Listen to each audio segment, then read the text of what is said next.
Greetings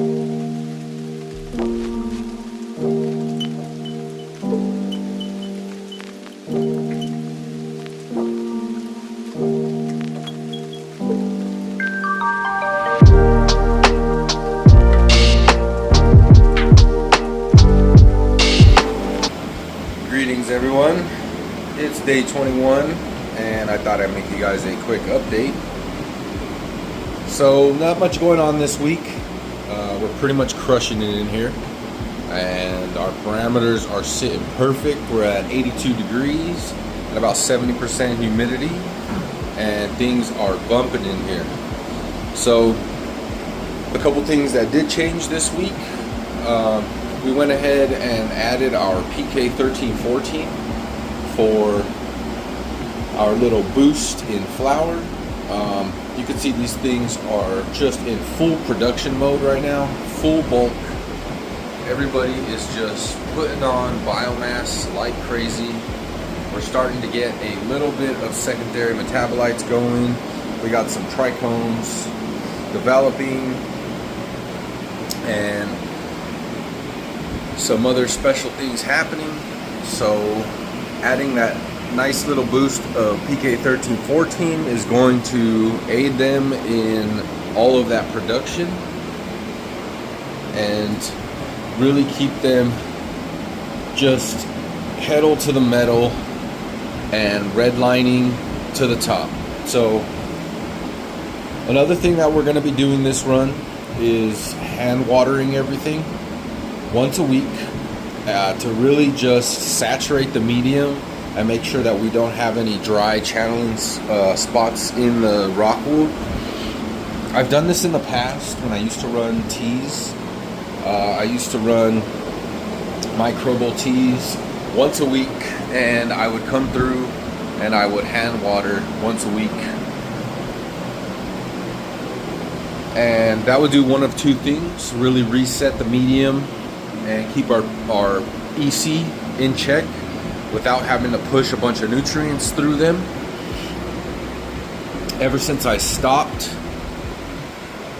running microbial teas, in order to maintain the EC inside the substrate, I would have to push more water through them during this time of the flowering cycle to maintain the EC and not let it spike too much. But that's a waste of nutrients. So what I do now is I come through and I hand water. Now I stopped doing this for a little while and I was just running nutrients through them with the drippers to maintain EC. Actually, let's go take a look at these phenos real quick. But I've noticed it's more efficient to come through with a hand wand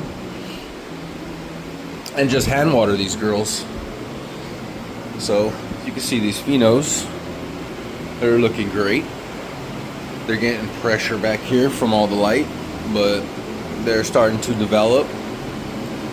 And so far, I'm happy with them. I can't wait to get some trichomes so I can get some terps off of them and see exactly what we're working with. But that smells a little like caramel. Pretty sweet, so we'll see what happens there. So like I was saying, we want to push water through them, especially during this bulk, to maintain that EC. We don't want to let it spike too high.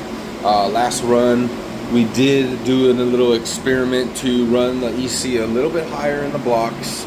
Didn't really like, I mean, again guys, the quality came out great, but I didn't really like the yield that came off of that, and I wasn't able to get as much color as I'd liked.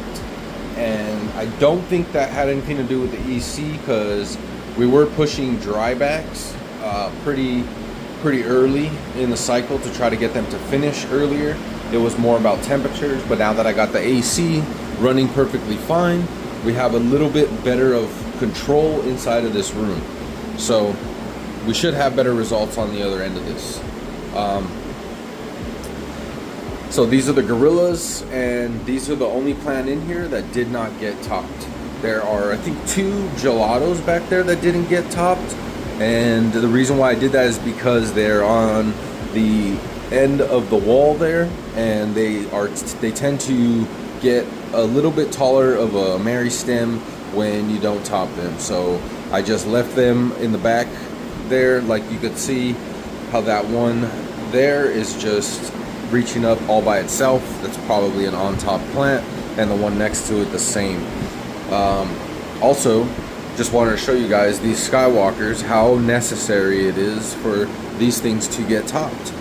That one plant in the back there, I just started super cropping it last week because it was getting so tall and unruly, and it's almost out of the angle of the light, so we went ahead and started super cropping it just to try to keep the height down on it. Every other branch on these plants has been getting super cropped every day, if not every other day, and it's really helped to maintain and manage that part of the canopy.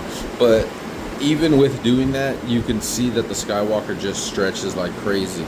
And all of the gelatos, both different strains, so we got the E85 and the Gelato 41, both of them stood mostly under control. Gelato 41 stood a little bit shorter, our E85 got a little bit more stretch back there.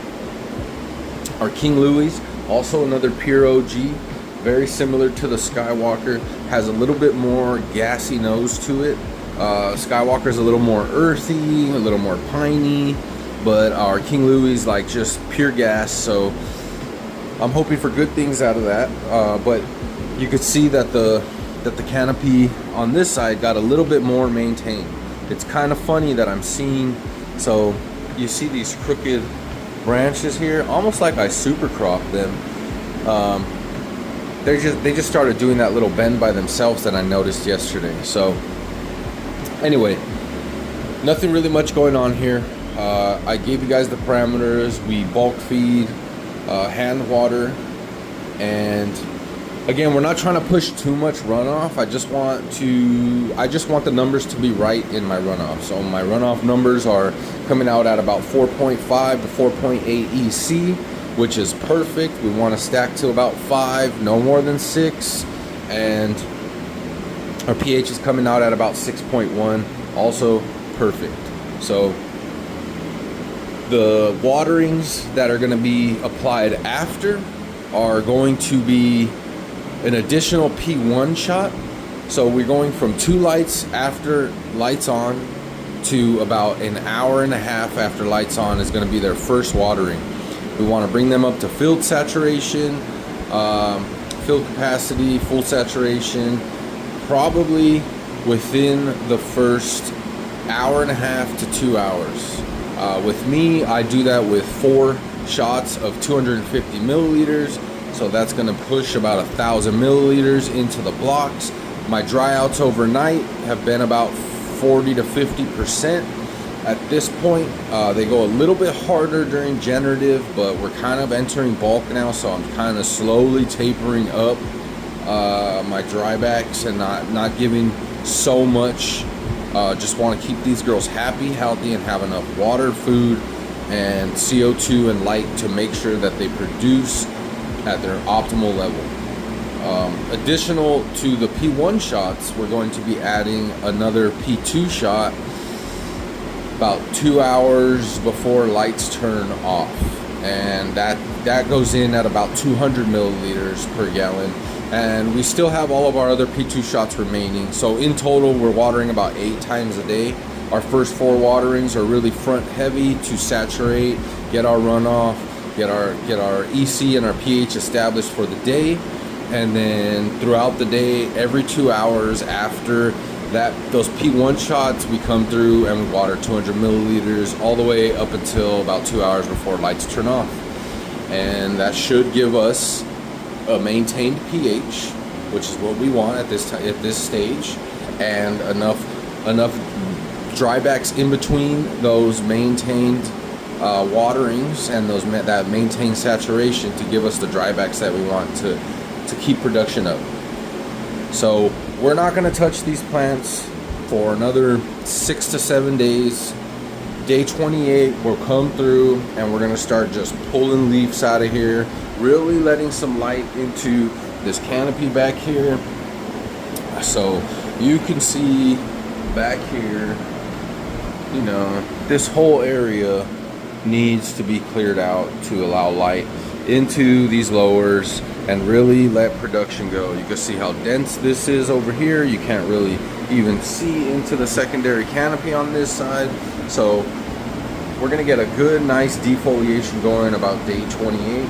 Now, usually I would do day 21 in the past for, I don't know, over 2 decades now, or a decade. I've done day 21, and over the last year or two, we've been experimenting with a day 14 and a day 28, because day 21 is when they are prime bulk. They are sending all of their hormones, all of their auxins into just putting on weight and trying to catch themselves some pollen. So I've noticed when I come through on day 21 and defoliate, these girls go into a bit of shock. They stop drinking. They really just spend that time repairing. Now they don't have as much leaf, so they can't transpire as much. So they tend to want to start growing more leaf so they can transpire and they can start using that feed. And guess what that does? That makes me have to adjust my waterings and adjust everything that's going on inside of the block, and really just puts a damper on all of my plans of really ramping up bulk, ramping up feed, ramping up water, our water content in our blocks, things like that. So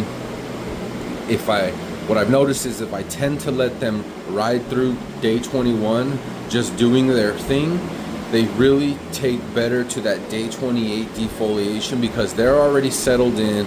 They already have pretty much all of their bud sites established. They don't need to do any more stretching. They don't need to put down any more vegetation.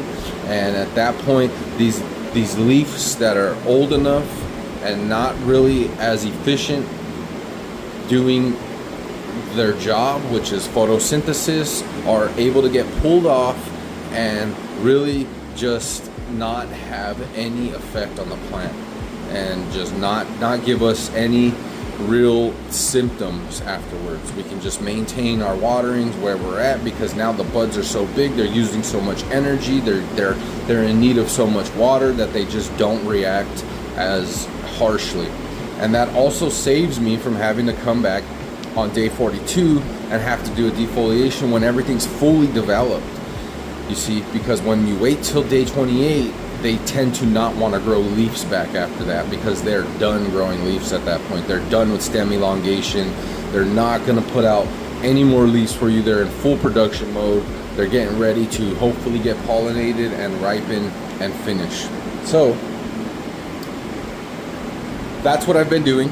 If you guys are interested in that, go ahead and try that out. See exactly what it is that how your strains and your genetics react to that, and see if you get any better results.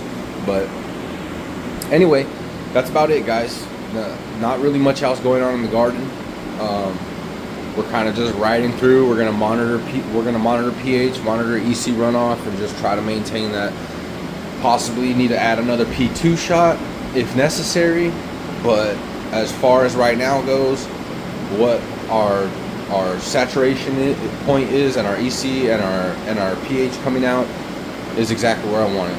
So we're gonna ride this out, and we'll talk about it. I'll talk about it during the week, make it short for you guys if that's necessary, to show you guys if there's any changes or anything like that. But from what I see, I think we're gonna be able to rock this all the way through until we go into ripening. But yeah. So I'll make you guys a video next week and show you exactly how we go through and do the defoliation process. Talk about what else is going on, if there's any mistakes or any hiccups that we have. But so far so good in here. And yeah, happy farming. Like, sub, comments, questions, leave them down below. Let's get talking. Appreciate you guys. Happy farming. Peace.